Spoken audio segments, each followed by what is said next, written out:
प्रशांत पटेल जी, विपक्ष के अंदर गुस्सा बड़ा दिख रहा है मुझे। बाकी मैंने इतने चुनाव देखे, इतना गुस्सा नहीं देखा कभी।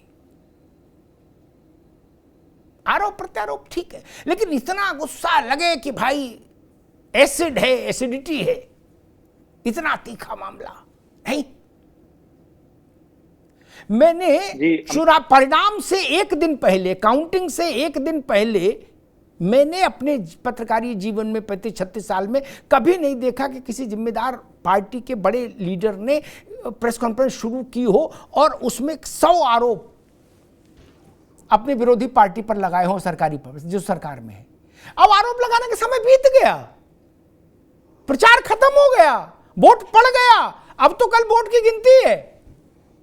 नहीं, ये वैसा ही है जैसे आप तो सुप्रीम कोर्ट में वकील हो कि जिस दिन बेंच डिसीजन अनाउंस करे उस दिन वकील जाए और आरोप पढ़ना शुरू कर दे विपक्षी पर, तो नहीं चलेगा ना। उस दिन तो निर्णय सुनने के लिए बुलाया जाता है।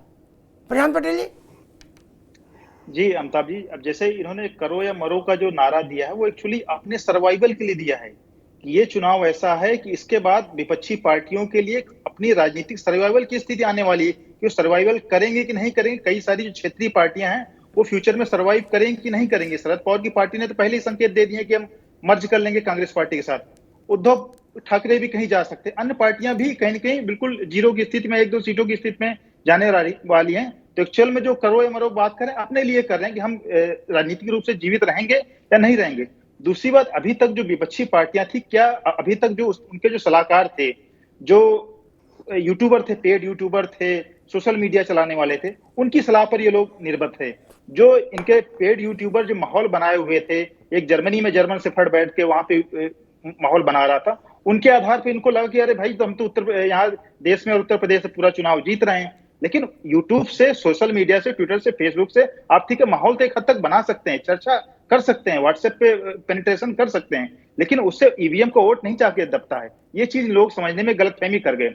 अभी कल परसों चुनाव होने के बाद भी मैं देखा कांग्रेस के ऑफिशियल हैंडल से एक पूरा डेटा डाला जा रहा है कि देखिए प्रधानमंत्री मोदी जी का रिट्वीट और लाइक कितना इंप्रेशन आ रहा है, कांग्रेस पार्टी के राहुल गांधी कितना आ रहा है। मतलब चुनाव हो गया, अभी भी उसी मुतालबे में है कि यार मोदी जी के रिट्वीट कम आ रहे हैं, राहुल गांधी के अधिक रिट्वीट आ रहे हैं, इसका मतलब उनको राहुल गांधी को प्रधानमंत्री बना देना चाहिए। तो इस लेवल की अगर वैचारिक कंगालता किसी पार्टी में हो तो उससे हम क्या उम्मीद कर सकते हैं। और एक और फैक्ट बता दूं अमिताभ जी, अरुणाचल प्रदेश में 60 सीटों पर विधानसभा चुनाव हुए, उनमें 10 सीटों पे तो कांग्रेस पार्टी अपने उम्मीदवार ही नहीं तय कर पाई। 10 सीटों पे हम लोग अनअपोज्ड इलेक्ट हो गए चुनाव से पहले ही। अब आप बताइए, जो पार्टी 10 सीटों पर अपने कैंडिडेट ही नहीं दे पाई। अब मुझे इस पर जानकारी मिली कि कांग्रेस पार्टी भूल गई कि उन सीटों में डिक्लेयर भी करना है। जब डेट निकल गई नॉमिनेशन को, तब इनको याद आया। तो इस लेवल से अगर कोई पार्टी चल रही हो, इस लेवल से कोई पार्टी चल रही, सुबह कोई कैंडिडेट दे, शाम को कोई और कैंडिडेट दे, अगले दिन कोई और कैंडिडेट दे, बाद में फिर जनता को दोष दे, ईवीएम को दोष दे, तो ये सब अब चलने वाला नहीं। आपको 24/7 जनता के बीच में काम करना पड़ेगा। अभी चुनाव होगा, राहुल गांधी जी वहां चले जाएंगे, थाईलैंड चले जाएंगे, और अखिलेश यादव जी लंदन चले जाएंगे, फिर कहेंगे अरे यार हमको जनता वोट नहीं दे रही। तो ये अब जमाने चले गए कि जो पार्ट टाइम पॉलिटिक्स होती है, फुल टाइम पॉलिटिक्स होती है। नावेद शिको, एग्जिट पोल को बेसाख्ता गालियां पड़ रही हैं क्या? लेकिन हमको ये भी याद रखना चाहिए, गाली देने का जो मौलिक अधिकार है, मैं उसका संरक्षण करते हुए ये बात बोल रहा हूँ। हमको ये भी याद रखना चाहिए कि एग्जिट पोल ने अरुणाचल और सिक्किम के बारे में जो प्रेडिक्शन किया था वो कल सच साबित हो गया रिजल्ट में। नहीं, ये भी तो ध्यान रखना चाहिए कि नहीं रखना चाहिए, या एक तरफा थेतराई चलने दो? नवेशी को बोले फर्जी है, फर्जी है, फर्जी है। अच्छा मान लो आज कल दोपहर 12 बजे तक फर्जी फर्जी कह भी लिए और फिर असली हो गया, तब क्या कहां मुंह दिखाओगे? मान लो असली हो गया शाम को 5 बजते बजते, तब क्या करेंगे? जी बिल्कुल। देखिए एग्जिट पोल पे मैं फिर यही बात कह रहा हूं, जो बात आप कह रहे थे कि एग्जिट पोल पर आपको सवाल उठाना है, उठाइए, चलिए कोई बात नहीं। लेकिन लोकतंत्र पर सवाल उठाना, संविधान पे सवाल उठाना और चुनावी प्रक्रिया पे सवाल उठाना, ये ठीक नहीं लगता है। और मुझे लगता है कि जो बार बार ये बात क्या है कि चुनावी प्रक्रिया गलत है, बेईमानी है, ईवीएम गलत है, इसमें बेईमानी हो रही है, उसको चुनाव नहीं लड़ना चाहिए जब तक सिस्टम ना सुधार ले। सड़क पे उतरे, आंदोलन करे, न्यायालय जाए, वहां से न्याय पाए, अपना सिस्टम तय करे, अपना प्रस्ताव रखे और फिर चुनाव में उतरे। जब हमें पता है कि ये ट्रेन जो है नरक जा रही है और हमारी ये ट्रेन पटरी से उतरेगी ही, तो हम उस ट्रेन पे चढ़ेंगे क्यों? अपनी गाड़ी उस ट्रैक पे क्यों लाएंगे? सीधी सी बात। मैं फिर यही कह रहा हूं कि 10 साल से दर्जनों चुनाव हो गए और हर चुनाव के बाद जिन लोगों ने कहा कि ये गलत है, ईवीएम गलत है, तो उस चुनाव में उतरे क्यों? मैं सिर्फ विपक्षियों को नहीं कह रहा हूं, मैं भारतीय जनता पार्टी के भी उस अतीत को याद कर रहा हूं जब सत्ता में भाजपा नहीं थी और आडवाणी जी ने सबसे पहले आपत्ति जताई थी ईवीएम पे। मैं सबको कह रहा हूं कि आपको चुनावी प्रक्रिया को अपनाना पड़ेगा और अगर आपको लगता है बेईमानी हो रही है, कोई तानाशाह उतर आया है, कुछ गड़बड़ सड़बड़ है, तो उसके लिए आप चुनाव प्रक्रिया में मत आओ। पहले सिस्टम सुधार लो, आंदोलन करो, न्यायालय जाओ या जो भी करो, सिस्टम ठीक हो जाए उसके बाद आप चुनाव लड़ो। उसी प्रक्रिया में आप उतरोगे, हार जाओगे, कहोगे बेईमानी हुई, फिर चुनाव में उतरोगे, फिर कहोगे बेईमानी हुई, फिर चुनाव में। तो ये बातें बड़ी हास्यास्पद है और मुझे लगता है दुनिया में थू-थू होती होगी। वो लोकतंत्र जो बहुत हसीन है, बहुत ताकतवर है, जिसकी दुनिया तारीफ करती है, उसके बारे में सवाल अगर उठते हैं तो मैं समझता हूं कि ये देश के लिए देश का अपमान है, लोकतंत्र का अपमान है, इस तरह के बार-बार सवाल उठाना। ठीक, कीर्ति भाई, एक प्रश्न आज ही के भर जीवित है, केवल कल इस समय वो खत्म हो जाएगा प्रश्न। आज ही भर जीवित है, 24 घंटे, 24 भी नहीं, अब तो समझो 18 घंटे जीवित है। कल अगर इंडिया गठबंधन के चाहत के मुताबिक परिणाम नहीं आए, देश का फैसला उसकी चाहत के पक्ष में नहीं रहा, तो इंडिया गठबंधन उस जनादेश को क्या कह के स्वीकार करेगा? आज ये सवाल बड़ा महत्वपूर्ण है। सब गड़बड़ है, सब फर्जी है, ये एक तरीका, ये ईवीएम गलत है, फॉर्म 17 गड़बड़ है और कुछ नहीं, डू और करो या मरो, गुड्डू पप्पू निकलो सब लोग, कफन बांध लो। एक तो ये भी ढंग का हो सकता है स्वीकारोक्ति, एक ही हो सकता है कि नहीं, महान देश, महान चुनाव, परंपराएं भारत की और 64 करोड़ से ज्यादा लोगों का जनादेश हम सिर आंखों पर रखते हैं, एक ये भी हो सकता है। आपका विजडम क्या कहता है, किस ढंग से रिसीव होगा परिणाम? अगर, मैं ये नहीं कह रहा हूं कि ऐसा ही होगा, अगर आपकी इच्छा के अनुरूप नहीं आया मान लीजिए रिजल्ट, तो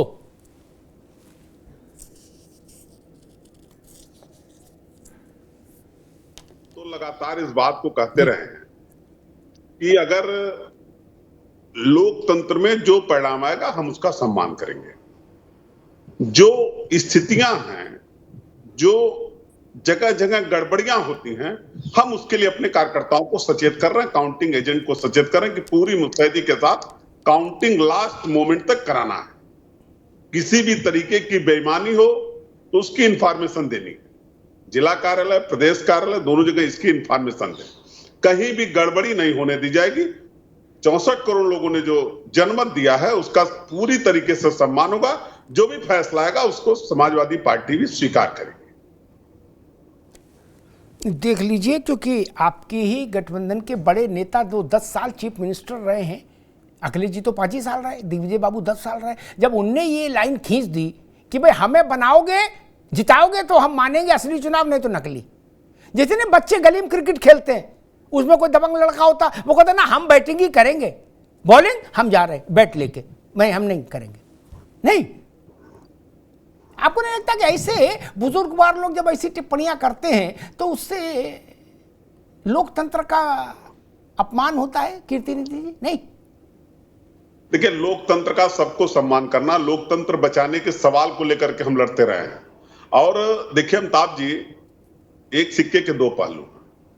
आप तो बहुत सीनियर पत्रकार हैं, तमाम चुनाव देखे हैं, तमाम गतिविधियां देखे हैं, लेकिन जब चंडीगढ़ जैसे हालात आते हैं तो सवाल खड़े होते हैं। जब उस तरीके से चुनाव अधिकारी पूरी की पूरी तरीके से कैमरे के सामने बेईमानी पे उतारू हो जाए, तो देश में जो ईमानदारी की बात करने वाले लोग हैं, जो देश में आज लोकतंत्र की वकालत करने वाले लोग हैं, चाहे वो माननीय प्रधानमंत्री जी हो, चाहे उत्तर प्रदेश के माननीय मुख्यमंत्री जी हो, किसी भी भारतीय जनता पार्टी के नेता ने अगर उस वक्त सवाल खड़ा किया होता कि आज लोकतंत्र के साथ गलत हो रहा है, तब ये सवाल हमसे आप पूछते तो ज्यादा अच्छा लगता। ठीक, तब किसी ने नहीं। पर ठीक है कीर्ति भाई, ठीक है। प्रशांत पटेल जी, मुझे लग रहा है कि पंचों की राय सर माथे, खटोला वहीं बिछेगा। पंचों की राय सिर माथे, लेकिन खटोला वहीं बिछेगा। जो टोन सेट हो रही है आज कल के लिए, वो ये इशारा कर रही है कि हम जीते तो ठीक और हम हारे तो हाय हाय कर देंगे पूरे मोहल्ले में, ध्यान रखना प्रशांत पटेल, ये स्थिति मुझे दिख रही है। देखिए, जो इन्होंने चुनाव के दौरान जो पूरा झूठ बोल के कि एक माहौल बनाया था, और वो तो माहौल का जो गुबार है निकलने वाला है। और समाजवादी पार्टी कांग्रेस की रैलियों में समाजवादी पार्टी के जाति के लोग और एक धर्म विशेष के लोगों की भीड़ जुटती थी, उनको ये समझ लिए पूरा उत्तर प्रदेश का माहौल हो गया, इसी में गलती इनको हो गई। भाई वो जो मतदाता है वो उग्र होता है, राजनीतिक रूप से थोड़ा सा एक्टिव होता है, तो जोर शोर से वहां पर रैलियों में जाता था। और आपने देखा कि रैलियों में किस तरीके से हुड़दंग भी हुई, मंच तक भी पहुंच गए। एक बार तो अखिलेश जी और राहुल जी की जान पे भी बना, इनको भागना पड़ा बिना स्पीच दिए। उस पर इनको लग गया, इनके सलाहकारों की भाई उत्तर प्रदेश में माहौल कुछ और है। फिर उसका परिणाम क्या होता है कि बाकी जाते हैं, फिर रिवर्स पोलराइजेशन हो जाता है। और यही हर चुनाव में होता है, यही बिहार में भी होता है, यही उत्तर प्रदेश में भी होता है, और हरियाणा में भी अगर कोई इस तरह का अगर करता है, उग्र प्रदत्ता है, तो बाकी जाते हैं फिर रिवर्स पोलराइज होते हैं। इन लोग अभी तक भी समझ नहीं पा रहे हैं, इतने हार के बाद भी। और अखिलेश जी तो खैर 4-5 बड़े चुनाव हार चुके हैं, कोई इनकी आज तक की उपलब्धि रही नहीं है 2012 के बाद से, जब से पिताजी इनको कमान संभाली है। तो उनके पास एक अपनी बचाने के लिए, कार्यकर्ताओं के सामने एक सम्मान बचाने के लिए एक मुद्दा बचा है। और अब जिस पार्टी के मुखिया इस बौद्धिक स्तर के हों, तो उनके कार्यकर्ता किस बौद्धिक स्तर के होंगे तो समझा जा सकता है, तो डिफेंड करने के लिए बातें लेकर के आएंगे। लेकिन अब वो जनता उस पर बहुत ईवीएम वगैरह पे अब कमेंट करना नहीं चाहता हूँ। सुप्रीम कोर्ट से कई बार सारे डिसीजन आ चुके हैं, वहां भी जाकर के हार चुके हैं, तो उस पर अब कोई बोलने का और डिफेंड करने का मामला नहीं है। जनता भी समझ गई है, जनता भी इन चीजों को गंभीरता से नहीं लेती है। नावेश जी को एक छोटी सी टिप्पणी आपसे लूंगा। 4 जून के बाद क्या आपको लगता है कि जो रीजनल पार्टियां हैं उनमें रीअलाइनमेंट होगा, पुनर्ध्रुवीकरण होगा? उनके ड्राइंग रूम में लगी तस्वीरें बदलेंगी? एक आज किसी ने दावा किया, विधायक ने महाराष्ट्र के, कि 15 दिन के भीतर उद्धव ठाकरे नरेंद्र मोदी जी के शिविर में खड़े होंगे। नाना प्रकार की चर्चाएं चल रही हैं। नावेश को जी बिल्कुल, ये नतीजों पे निर्भर करेगा और नतीजे इस बात को तय करेंगे कि कौन कहां जाएगा। इस बात में कोई शक नहीं है कि जो सबसे बड़ी पार्टी बन के उभरेगा, जो सबसे बड़ा गठबंधन उभरेगा और सरकार बनाएगा, वहां उसके साथ में कुछ विरोधियों के खेमे के जीते हुए सांता टूटेंगे और आएंगे और अपने नए घरों में बसेंगे। कहीं ना कहीं बदलाव देखने को मिलेगा। अब डिपेंड ये करता है, चाहे कोई एनडीए जीते या इंडिया जीते, जो जीता वही सिकंदर, और जो सिकंदर होगा उसके पीछे वो बारात भी आएगी जो चुनावी बेला में विरोध कर रहे थे, जो जिनके खिलाफ लड़े थे। देखिए, ये तो राजनीति का सिस्टम हो गया कि जहां ताकत है वहां विधायक हो या सांसद वहां बहुत तेजी से चले जाते हैं, क्योंकि किसी को 5 साल का वनवास पसंद नहीं होता है। हर आदमी सदन में सत्ता की ताकत के साथ जाना चाहता है, ना कि वो विपक्ष में रह के पहरेदारी कर। ठीक है नावेद भाई। रोहित, यही सवाल आपसे, छोटी सी टिप्पणी, यही सवाल कीर्ति भाई से और प्रशांत जी से मिलूंगा। क्या लोकसभा चुनाव के नतीजों के बाद क्षेत्रीय दलों में रीअलाइनमेंट देख रहे हैं आप, कि अपनी अपनी पोजीशन फिर से बदलें? अमिताभ जी, मैं कई बार कह चुका हूं कि जितने भी राजनीतिक लोग हैं वो देश के विकास के साथ जुड़ना चाहते हैं, वो देश में कहीं ना कहीं जनता के लिए काम करना चाहते हैं। और जब आज जो विपक्ष बचा है वो सिर्फ और सिर्फ अपने युवराज को स्थापित करने के लिए बचा है, चाहे वो उत्तर प्रदेश के युवराज हो, चाहे वो कांग्रेस के युवराज हो, उसको स्थापित करने के लिए रह गया। तो कोई भी व्यक्ति खाली युवराज को स्थापित करने के लिए कब तक राजनीति करेगा? तो इनका तो साथ छूटेगा ही छूटेगा। और इस चुनाव के बाद एक बड़े बदलाव आएंगे। ये जिस तरीके से ये लोगों को अपने यहाँ, रोहित बाबू, यही सवाल मैं बाकी 2 मित्रों से मिलूं। कीर्ति भाई, वही प्रश्न, क्या परिणाम के बाद आप क्षेत्रीय दलों की राजनीति में आमूलचूल परिवर्तन देख रहे हैं? क्योंकि नवदुर्गा में 9 दिन व्रत तो रह सकते हैं, 18 दिन की नवदुर्गा तो नहीं कर पाएगा आदमी, नहीं? देखिए अमिताभ जी, रोहित जी कह रहे थे कि शहजादे उत्तर प्रदेश के हो चाहे देश के, ये अपने शहजादा का अस्तित्व बचाने के लिए मोदी जी को नमस्कार करके बीजेपी के साथ चले गए। हमारे शहजादे होते तो बागपत से कार्यकर्ता को ना लड़ाते। कीर्ति भाई, हमने बागपत से एक सामान्य कार्यकर्ता को, 40 साल पुराने कार्यकर्ता को चुनाव लड़वाया। हमारे शहजादे नहीं है, शहजादे आपके हैं जो चुनाव के तुरंत बाद लंदन जाएंगे। लिख के ले लीजिए कीर्ति भाई। टिकट वो की सवाल कॉपी यह है कि इंडिया गठबंधन की सरकार बनने पर भी तमाम ऐसे राजनीतिक दल हैं बनवा देंगे, जो आप तो जाओगे साथ जेल छोड़ के आते अगर कफन बांधोगे यूपी में तो, हैं। और उसके बाद नहीं कर आपके सकता। शहजादे तो चले कुछ जाएंगे ऐसे आप लोग लंदन। इंडिया अलायंस भाई साहब में भी हमारे हैं। शहजादे नहीं है, तो जमीन हो पे काम सकता है करते हैं, कि हाथरस ये में के लाठियां साथ खाई थी, सरकार में। हाथरस में तो बेटी ये को संघर्ष वो करके जिनके न्याय कहा वो दिलाने बात के लिए सही लाठियां खाई है थी, कि किसान जिसके आंदोलन के साथ दौरान भी किसानों को ठीक सेवा है। करने का सरकार में काम जो किया है था। उसके साथ भाई भी साहब हमारे जब आगे शहजादे नहीं है, ठीक इस है। स्तर पे काम ठीक है। करते और हैं, आपके भी पढ़े शहजादे लिखे हैं नेता भाई। हैं, सज्जन हैं, ठीक है। गाँव के लिए बात करते हैं। दोनों लोगों को रोके, समय कम है, समय कम है।